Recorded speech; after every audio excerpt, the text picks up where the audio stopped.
नमस्कार। जैसा कि आप देख रहे हैं, मेरे साथ मौजूद है एक बार फिर से फॉर्मर रॉ ऑफिसर एन.के. सूद साहब। सूद साहब, आपका स्वागत है। बहुत बहुत शुक्रिया पांडे जी, आपका नमस्कार। सूद साहब, आज हम थोड़ा बात कर लेते हैं अरविंद केजरीवाल की।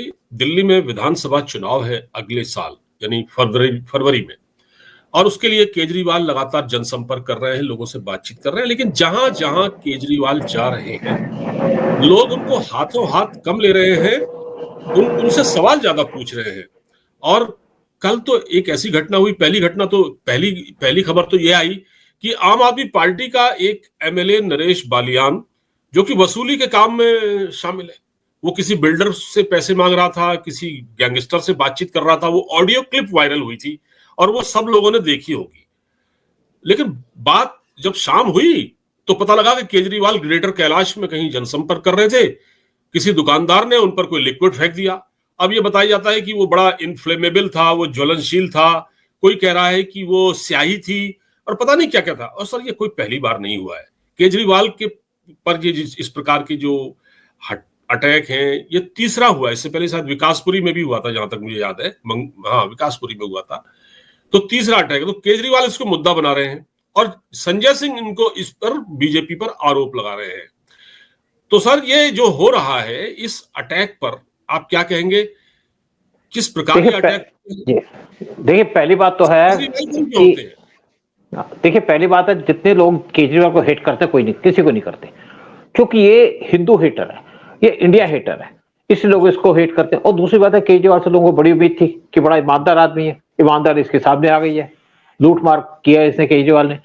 और तीसरी बात है कि केजरीवाल नॉन परफॉर्मर है, कोई काम नहीं करते। तो बहुत सी बातें जिससे लोग इनसे नाराज हैं।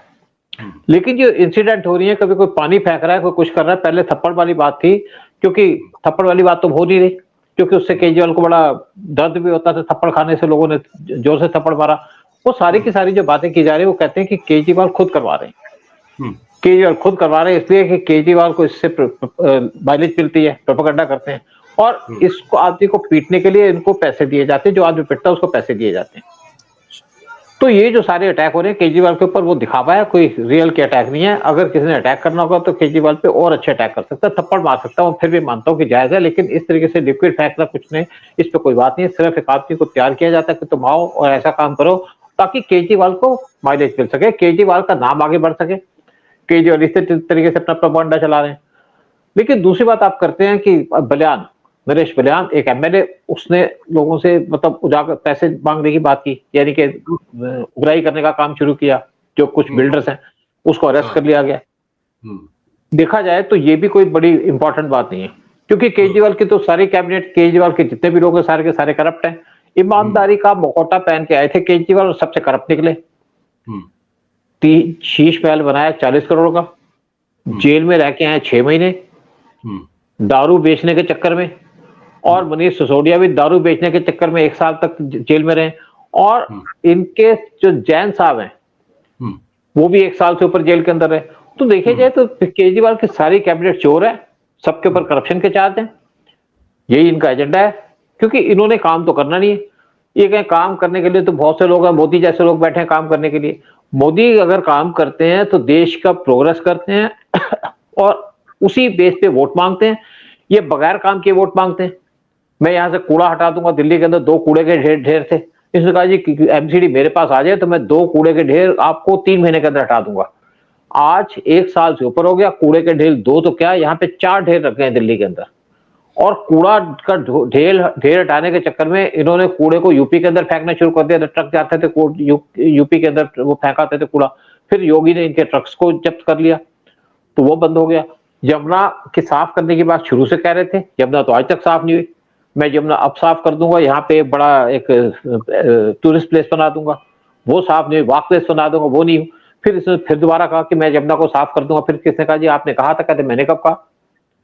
तो सर केजरीवाल, बिल्कुल मैं आपको दिखा रहा हूं, आप सफाई की बात कर रहे हैं ना, कूड़े के पहाड़। तो मैं आपको वीडियो दिखाना चाहता हूं, दर्शकों को, आपको भी, कि स्वाति मालीवाल ने कल कालका जी का दौरा किया।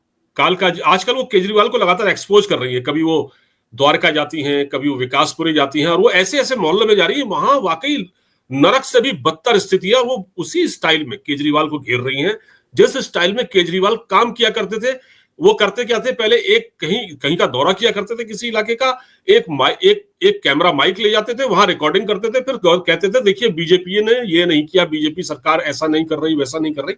और आज स्वाति मालीवाल ठीक उनकी स्टाइल में ही उनको एक्सपोज कर रही है। मैं एक वीडियो दिखा रहा हूं आपका, कालका जी जो कि आतिशी मरलीना का घर है वहां पर, ठीक है सर, आतिशी मरलीना का घर है वहां पर, आप देखिए जरा, ये हाल है कालका जी इलाके का जो कि साउथ दिल्ली में पड़ता है। ये अभी मैं आपको दिखाता हूं, ये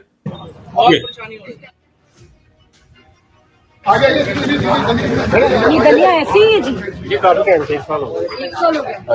बहुत मुश्किल होता है छोटे बच्चे को लेके आना। तो अब कैसे आप लोग इस स्कूटर से, मैं तो चल नहीं पा रहे हम लोग, अब वही कर रहे हैं, सोच रहे थे किधर से जाओ, बच्चे को लेकर ऐसे घुमा घुमा के लाएंगे। बोर्ड लगाते हैं, उस पर लिखा होता है कि यह कार्य आपसी द्वारा कराया जा रहा है, उसको आप भूल जाते हैं। और उसमें भी लड़ाइयाँ कि मेरा नाम क्यों नहीं डाला जी, मेरा नाम क्यों नहीं डाला, ये हाल है जी। जब से मुख्यमंत्री बनी तब से गुरुद्वारा है जी, यहाँ पर बहुत चेरी वगैरह भी आती है, और देखो कैसे आएंगे। पूरी की पूरी गली के हालात बुरे हो रखे जी।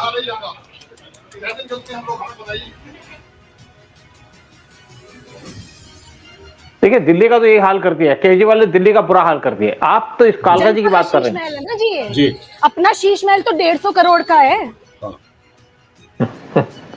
ये कह रही है अपना शीश महल 150 करोड़ का है। बहुत लोग गिरते होंगे जी। हाँ।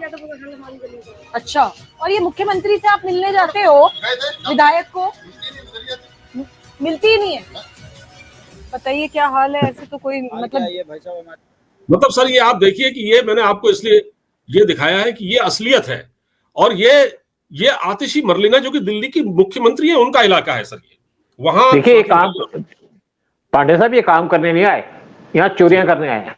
और अगर आप इसकी बात कर रहे हैं, मेरा ऑफिस था तिलक नगर में, वहां पे आप देखेंगे तो जगह जगह सड़क के किनारे कूड़े पड़े हैं, कोई कूड़ा उठाने वाला नहीं है, क्योंकि केजरीवाल के पास इस टाइम पे दिल्ली की गवर्नमेंट है, केजरीवाल के पास एमसीडी भी है। और अगर आप देखेंगे जो मेरा एरिया है साउथ दिल्ली के अंदर, पॉश एरिया में रहता हूं मैं, वसंत कुंज के अंदर, वहां पे आपको जगह जगह कूड़े के ढेर मिलेंगे, कोई कूड़ा उठाने वाला नहीं है। लोग परेशान हो चुके हैं केजरीवाल से।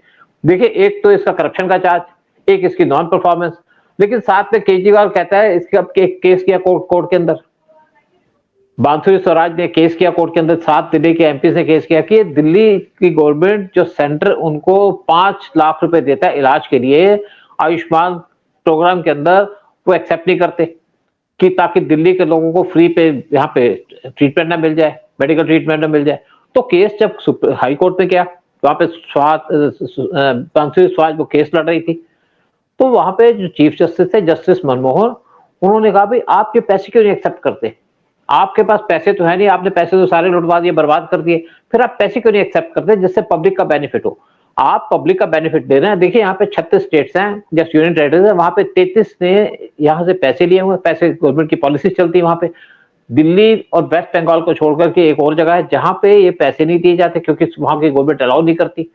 वेस्ट बंगाल की तो बात मान लो कि ममता बनर्जी का तो एजेंडा ही दूसरा है, वो तो मुस्लिम अपीजमेंट में लगी है या मोदी को हेट करती हैं। और दिल्ली के अंदर स्पेशली केजरीवाल रह करके पीएम मोदी का जो ये प्लान है 5 करोड़ देना आयुष्मान, 5 लाख देना आयुष्मान के अंदर, वो नहीं एक्सेप्ट करते ताकि लोगों को यहाँ पे फ्री सेवा ना मिल जाए, फ्री मेडिकल एडवाइस ना मिल जाए, फ्री मेडिकल ना मिल जाए। लेकिन साथ में हाईकोर्ट ने कहा कि तुमने दिल्ली के अंदर तो कोई हॉस्पिटल बनाया नहीं, फिर तुम सेंटर से भी हेल्प नहीं देते। ये है केजरीवाल का हाल। लेकिन दूसरी तरफ एक और बात देखिए कि दिल्ली की गवर्नमेंट ने सेंटर से 10,000 करोड़ मांगे हैं, 10,000 करोड़ दिल्ली के अंदर इलेक्शन करने के लिए, कि इलेक्शन होना दिल्ली के अंदर, हमें 10,000 करोड़ दो। क्या किसी और स्टेट ने ऐसे पैसे मांगे? अब कोई ऐसी स्टेटमेंट दी किसी ने कि यहाँ पे इलेक्शन होना, हमें पैसे दो? ये क्यों पैसे मांग रहे हैं? क्योंकि ये धंधा करना चाहते हैं, सिर्फ ये बीजेपी पे उंगली उठाना चाहते हैं। तो आप इनका एटीट्यूड देखो, कैसा एटीट्यूड है इनका। अजी सर एक खबर और आई थी कि अभी दिल्ली के जो उपराज्यपाल है वीके सक्सेना जी, उन्होंने आतिशी मरलीना से कहा कि भाई आप बहुत लंबे समय से सीएजी की रिपोर्ट को दबाए हुए बैठे हुए हैं, कैग की रिपोर्ट, वो विधानसभा में टेबल होनी थी, उसको केजरीवाल ने दबा रखा है। ठीक है, वो नहीं चाहते कि इस रिपोर्ट बाहर आए, क्योंकि उसमें बहुत सारी चीजें सामने आ रही हैं जो इन्होंने घपले घोटाले किए। पैसों का हिसाब होता है, पैसों का हिसाब किताब होता भी, कहाँ किस मद में कितना खर्चा हुआ। उसमें शराब घोटाले का भी जिक्र है, शराब घोटाले के भी उसमें पन्ने हैं कई, कि वो अगर पढ़े तो पता चले कि केजरीवाल, लेकिन केजरीवाल जिसने संविधान की शपथ ली, मुख्यमंत्री रहे, कह रहे और कहा कि मैं तो ये कर दूंगा, करप्शन खत्म कर दूंगा, आज अपनी जो फाइल है वो दिखाना नहीं चाह रहे हैं, कैग की फाइल को टेबल नहीं करना चाह रहे हैं। तो अब उन पर ये दबाव है कि भाई वो अब सामने लाएं, पब्लिक को बताएं कि कहां कितना खर्च किया आपने, क्यों नहीं दे रहे हैं ये। देखिए सिंपल सी बात है, आपने खुद ही कह दिया, सबको पता है केजरीवाल चोर है। अगर किसी ने यहाँ पे सबसे बड़ी चोरी की है, सेंटर में बैठ के चोरी की है, और केजरीवाल को लगा कि मैं चोरी करूंगा, मेरे को कुछ देखेगा नहीं, सेंटर कुछ कर नहीं सकता, क्योंकि पैसे तो उन्होंने किसी और तरीके से कहीं और भिजवा दिए, पैसे तो पकड़े दिए गए, लेकिन सारी की सारी डिटेल एजेंसीज के पास है। अगर किसी के आपके फोन की डिटेल ले सकते हो, जैसे नरेश बलियान ने फोन पे बात की, वो आ सकती है, तो सब कुछ आ सकता है। आजकल का टाइम किसी के फोन टेप करने का नहीं है। आजकल आपके फोन पे जो बात होती है वो एयर में जाती है, वहां से सारा कुछ इंफॉर्मेशन मिल जाती है, सारा कुछ आप कलेक्ट कर सकते हैं। और केजरीवाल ने अपने फोन का इनको कोड नंबर देने से मना कर दिया था, लेकिन सेंटर के पास सारी डिटेल्स है इनके फोन के अंदर जो थी, लेकिन वो उसको प्रेजेंट नहीं करना चाहते, क्योंकि वो केजरीवाल की डिटेल है। केजरीवाल खुद दे तो उसके अंदर अच्छा केस बनता है, या उसको कोर्ट प्रेशर डाले उनके ऊपर। लेकिन जब केजरीवाल 6 महीने तक जेल में रहेगा, तो आप सोच सकते हो कि केजरीवाल को 6 महीने के बाद बेल मिली तो केजरीवाल कितने बड़े करप्ट होंगे। केजरीवाल को लगा कि मैं तो इनकम टैक्स का आदमी हूँ, मेरे को कोई पकड़ नहीं सकता, मैं बड़ा काबिल हूँ, बड़ा होशियार हूँ। लेकिन देखा जाए तो होशियार आदमी सबसे पहले पकड़ा जाता है। अगर कोई आदमी नदी में डूबता है तो वो आदमी डूबता है जिसको तैरना आता है, ना डूबने वाला आदमी कभी डूबता ही नहीं है, यानी कि नदी के अंदर जाएगा नहीं। जो डूबने वाला आदमी है, जिसको तैरना आता है, वही नदी के अंदर जाता है फिर डूब जाता है। तो केजरीवाल वो आदमी है जो नदी के अंदर चला गया तैरने और डूब गया, अपनी गलती से, अपनी बेवकूफी से, अपने आप को ज्यादा होशियार समझ के। और आज केजरीवाल एक्सपोज हो चुका है। दिल्ली के अंदर जो इलेक्शन होंगे वहां पे केजरीवाल को 10 सीटें भी नहीं मिलेगी, क्योंकि एक तो स्वाति मालीवाल जिस तरीके से उसका कैंपेन कर रही है, केजरीवाल का एक्सपोज कर रही है उसको, और दूसरी तरफ हमारा मीडिया तो अभी तक इतना एक्टिव नहीं है कि केजरीवाल को एक्सपोज करे, क्योंकि उसके पास तो बहुत से इश्यूज है। दूसरी तरफ जो गहलोत, जो इनके मिनिस्टर थे, उन्होंने बीजेपी ज्वाइन कर ली है, उनका पूरा कंट्रोल है वेस्ट दिल्ली के अंदर, बहुत अच्छा कंट्रोल है उनका, और मुस्लिम इनसे वैसे नाराज हैं। फिर दूसरी तरफ यहाँ पे कांग्रेस अपने कैंडिडेट खड़े कर रही है दिल्ली के अंदर, जो उन्होंने पिछली बार कोई नहीं खड़ा किया था। तो केजरीवाल जितना मर्जी कर ले, केजरीवाल को पता है कि वो इलेक्शन नहीं जीतेंगे, फिर भी वो एक मिरेकल के ऊपर बैठे कि शायद कोई मिरेकल हो जाए या कोई जादू हो जाए कि केजरीवाल दोबारा पावर में आ जाए, दोबारा पावर में आ जाए। मुझे नहीं लगता कि इस बार केजरीवाल पावर में आ पाएंगे, क्योंकि जब पहला इलेक्शन हुआ था 2015 में, तो उस टाइम पे केजरीवाल की इमेज थी, क्लीन आदमी है, काम करने वाले आदमी है, पढ़े लिखे आदमी, कुछ काम करेंगे। जब 2020 के इलेक्शन हुए तो तब केजरीवाल को पता तो चल गया था लोगों को ये काम नहीं करते, और केजरीवाल को उम्मीद थी को जीतेंगे नहीं, लेकिन उस टाइम में कांग्रेस ने इनकी मदद की, कांग्रेस ने कोई कैंडिडेट नहीं खड़ा किया। और दूसरी बात है कि केजरीवाल को एक और सपोर्ट मिली कि बीजेपी के अंदर आपस में डिफरेंसेस थे, आरएसएस ने बीजेपी का साथ नहीं दिया, उससे फायदा हुआ। और तीसरी बात है कि उन्होंने फ्री भी बांटनी शुरू कर दी, उससे इनको फायदा हुआ। चौथी बात है किरण बेदी को बीजेपी ने अपना सीएम का कैंडिडेट घोषित कर दिया, जिससे उनसे बीजेपी के कैडर खराब हो गए, आरएसएस के लोग नाराज हो गए, वो केजरीवाल को फायदा हो, और केजरीवाल पूरी मेजोरिटी से इलेक्शन में जीत गए, जबकि उनको उम्मीद नहीं थी। लेकिन इस टाइम पे इलेक्शन के अंदर केजरीवाल टोटली एक्सपोज है। पहले ये जो एलिगेशन लगाते थे वो लगाते थे एमसीडी के ऊपर कि वो हमारे कंट्रोल में नहीं। अब दिल्ली में देखने को मिल रहे हैं, चलिए सर इसको हटाता हूं मैं, जी बोलिए आप। लेकिन अब क्या है कि पहली बात केजरीवाल टोटली एक्सपोज हो चुके हैं कि मोस्ट करप्ट आदमी है। दूसरी बात, केजरीवाल आम आदमी वो एक्सपोज हो चुके हैं, जिस तरीके से अपने साथ ये पूरी टीम लेके जाते थे, जब भी कहीं जाते थे, सिक्योरिटी जो इनको दी हुई है। और तीसरी बात, जिस तरीके से उन्होंने शीश महल बनाया, उससे एक्सपोज हो चुके हैं। चौथी बात, ये नॉन परफॉर्मर हो चुके हैं, नॉन परफॉर्मर है, वो पता चल चुका है। और पांचवी बात है दिल्ली के अंदर जिस तरीके से गंद फैला हुआ जगह जगह के अंदर। छठी बात है कि दिल्ली के नलों में पानी नहीं आया, गंदा पानी आ रहा था। सातवीं बात है कि केजरीवाल के जो साथी थे वो उनको छोड़ करके एक्सपोज कर रहे हैं। और आठवीं बात है कि इस टाइम पे कांग्रेस अपने कैंडिडेट खुद खड़े कर रही है। और नौवीं बात है कि कितनी फ्री भी बांटेगी, पता चल गया वो भी। दिल्ली के अंदर फ्री बिजली थी 200 यूनिट तक, लेकिन फिर भी लोगों को बिल आ रहे थे।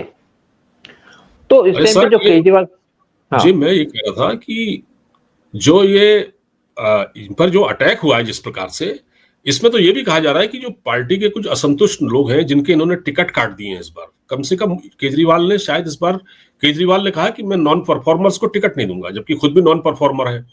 तो वो जो परफॉर्म करने वाले इनके विधायक हैं उनको ये टिकट काट दिया इन्होंने। 30 लोग ऐसे बताए जाते हैं, 30 एमएलए। तो कहीं ऐसा तो पार्टी के अंदर जो गुस्सा है वही बाहर आया है ना, ये अटैक जो हुआ है इसके पीछे ये भी हो सकता है। देखिए पांडे साहब, बेसिकली बात है कि वैसे केजरीवाल बहुत बड़ा मैनिपुलेटर है। आप केजरीवाल को वैसे पता है, वैसे तो केजरीवाल की सारी पार्टी नॉन परफॉर्मर है और बहुत से लोग तो इलेक्शन लड़ना नहीं चाहते कि उनको पता है इलेक्शन लड़ेंगे तो हमारा पैसा भी खर्च होगा, हमें मिलेगा तो कुछ नहीं। अब उनको कोई पैसे तो देगा नहीं। जब पहली बार इलेक्शन होता तो केजरीवाल ने दुकानों में जा जाके पैसे इकट्ठे किए थे, इलेक्शन जीतने के बाद भी पैसे इकट्ठे किए थे, और जिससे 25,000 ले रहे थे उसको 250-2500 का बिल देते, चेक देते, वो रसीद देते थे। सेकंड इलेक्शन में भी इनको पैसे मिले। बहुत से जो यहाँ पे अमीर लोग थे, फिर इन्होंने जो अपने एमपी की सीट बांटी राज्यसभा की, वो पैसे लेके बांटी।